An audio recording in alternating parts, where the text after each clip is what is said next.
Hello everyone. Next game I will be reviewing is U-Boat. This is Second World War German submarine simulator. Game reminds me of a German movie called Das Boot. Game has strong parallels with its sound music missions. Also, this game is similar to game Silent Hunter 3 I played years ago, though I will not be comparing these titles. Game tells us a story of a submarine. You choose one in campaign selection together with starting date and port you will be performing missions from. Game starts in the year 1939 when fascist Germany and Soviet Union attacks Poland. The war just have started. The submarine you are operating performs different missions, from sinking enemy ships to laying mines, espionage and other operations. During the war, military and naval technology and submarine tactics improve, so during the course of the campaign you not only upgrade the submarine but also you have to adapt to changing and more challenging enemy activity, who also gets new ways to defend and new ways to sink your submarine. By the way, do you know first standardized military submarines in service appeared in year 1900 in United States and France Navy? And I'm speaking about regular submarines, not just one-time single-use prototypes. And here in this game, we are 40 years later, we have these, I would say, highly reliable and deadly machines. In this game, you have the opportunity to operate such a machine. Game mechanics.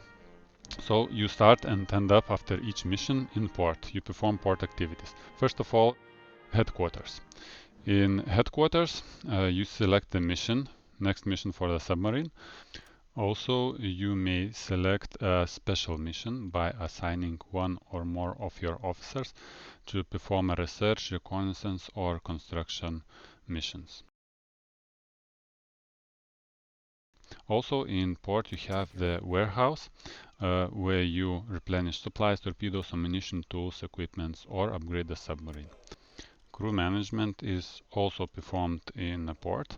That is recruitment, deliver captured prisoners, also manage shifts, teams, as well as promoting officers or managing your officer skills. Also your crew gets tired during the missions, so you may send them for a holidays. You have a selection of free destinations. And well, if you don't trust the team, they will throw different surprises at you during the missions. And all this is just a preparation for the main mode ship was designed for. At sea, you have first of all very nice side view to overview the ship compartments, control equipment, issue commands to officers, prioritize to fix any emergencies or damage. Repair completed. If you zoom out one level out of the side view, you will get the orbit view where you may look at the submarine or surroundings from different angles. Then you have the map view. That is the view at least I used most often during the gameplay. So here you plot the course, prepare the attack, even see the torpedoes being shot. It's rather engaging to see torpedoes closing in or missing the target. When you zoom in, you see the actual view. The map disappears and you see ships, aircraft, even your submarine. Interesting. Besides your submarine, you may control other nearby submarines. Though I do not leverage this feature much, I believe designers try to simulate the Wolfpack's tactics Germans used in the mid of the war to attack big, strongly defended convoys. Also, when you select the ship or any other vessel, you may press the camera button and you get the orbit view on that vessel, whether it's ship or aircraft. And finally, you have the first-person view in the game. You can walk inside and outside the ship, perform activities, turn on the equipment. What is interesting on higher difficulty, you cannot click in a port.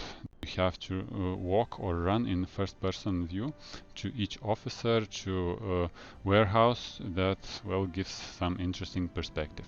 Also, you may switch to using the periscope or manual operations of the guns as if you were operating them directly.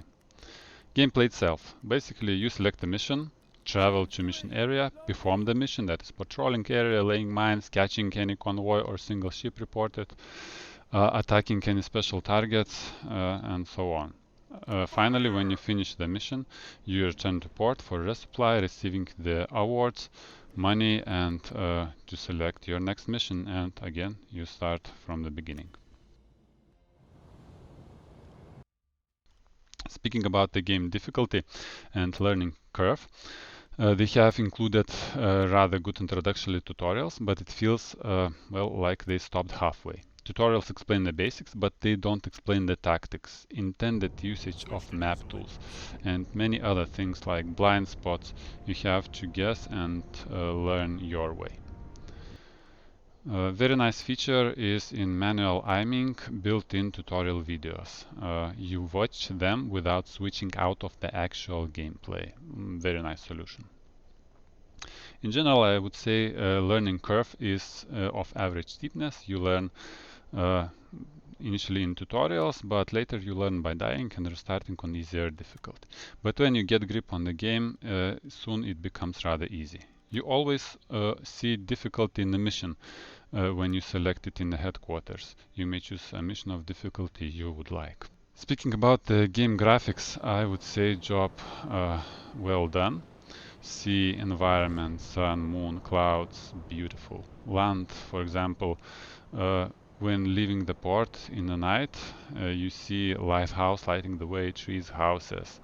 In the Arctic, you see snow falling down, very beautiful sunrises and sunsets, snowy landscape, and so on. Also, they have a very detailed and nicely done submarine interior.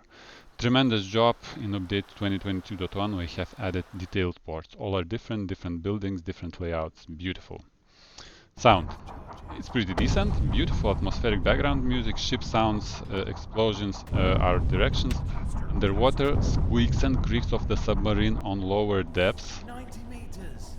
It's also very nice. One thing that stands out for me is the selection of radio stations, usually 3 of them. Nice touch. British stations sometimes perform the song from the movie Das Boot. Beautiful. Controls. I would characterize it somewhere between non-intuitive and annoying. It's okay, but even after 40 hours of gameplay, time and time again you zoom out or issue an order, you do not want it. Well, something is wrong with that in this game. For example, when viewing the periscope, you cannot use mouse wheel to change the zoom level. You have to click the buttons. That's counterintuitive and many times it's just frustrating. Speaking about the weak points. Game still looks very unpolished and has lots of bugs. Just to name a few, for example, when setting depth to 30 meters, it says 50 meters. 50. When switching from backwards to stop, it says Faster, faster. yeah. It's a pity that only single submarine model, that is Type 7C, comparing to Silent Hunter 3, they had multiple models. Very disappointing that it is not possible to change game difficulty after selecting it initially. You run all campaign on the same difficulty, or you just have to restart the campaign. Also, I have to note very strange behavior of destroyers and corvettes. Swarms of them on some missions, like 30 ships guarding single warship, doesn't feel real when they all start chasing you a single submarine. On the other hand, when leading the convoy, they start hunting you and totally forget the convoy. When you trick and escape them and catch up the convoy, you just pick the convoy ships like sitting ducks. It feels like cheating and a bit of disappointing. Speaking about the strong points in the game, I have to admit lots of features added since early access. Now game looks really solid. They have good variety of missions. Nice to see map reflecting war progression, attack directions, territory, country ownership, and other. Another nice touch, decoration medals received after the mission feels very authentic. You may rotate each decoration, view it. Also, very detailed descriptions. I absolutely love how they implemented this. Just to feel the game, I'm shutting up and leaving you for 1 minute of actual gameplay. It's a hit. Major hull damage. There it is. The deck is on fire. Major hull damage.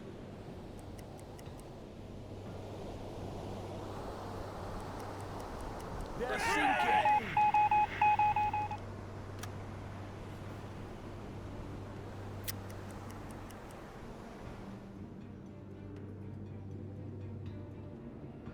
Set a course to these coordinates.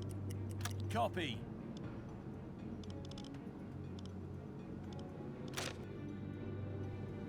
Change course. Affirmative.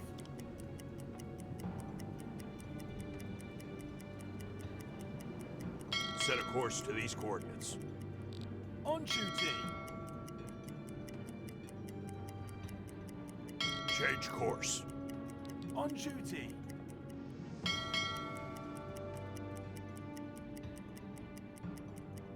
We're slowing down. Faster, faster. Faster, faster.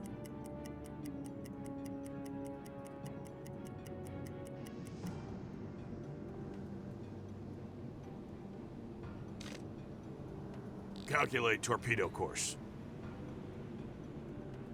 Calculate torpedo course. We're slowing down.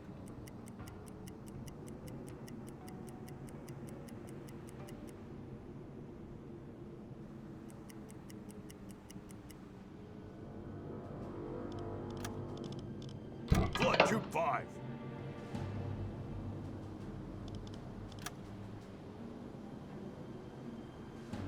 Tube 5. Flooded. Fire. Change course. Yes, sir. I'm back to speak about the game replayability. Though game gets kind of repetitive when you get grip of the all mechanics and controls, I would say replayability is rather good. Nice selection of campaigns and missions, difficulties. It tends to draw you back to try something else, different, more challenging, or just try different tactics when attacking the convoy. Wrapping up, I believe game has went in the right direction compared to the state it was in the early access. If they keep improving, adding more realism instead of superficial restrictions, complications, it will become a strong title. At this point, I would give it 7 out of 10 points. I hope you have enjoyed this review and I hope it will help you deciding whether U-Boat is your next game or not. If you like this video, please leave your feedback by pressing like button. Also subscribe to the channel to get notified about new videos. See you in the next game reviews. It's a miss. Switch to diesel engines.